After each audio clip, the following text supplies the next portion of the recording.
Bible మీకు కావాలి అంటే తీసుకోండి, చదువుకోండి, మీకు జీవితం అర్థమవుతుంది.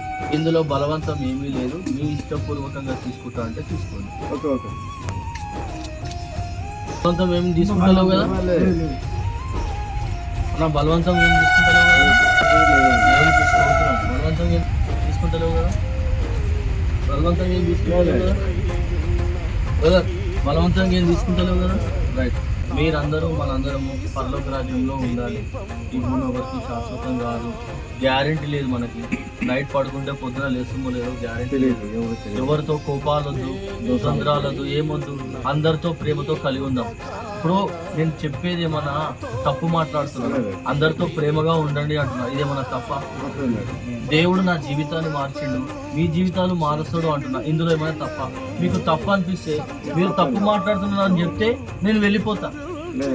నా మాటలు మీకు నచ్చితేనే నేను ఇక్కడ మీకు చెప్తా. ఉన్న విషయం చెప్పినాడు. తాగకండి, వదిలేయండి, అన్నిటినీ వదిలేయండి, మంచిగా బ్రతకండి. పరలోకం నరకం. దేవుని రాకడ సంభవిస్తుంది. యేసు ప్రభు రెండవ రాకడ ఉంది. ఆయన వస్తే ఈ భూమి అంతమైపోతుంది.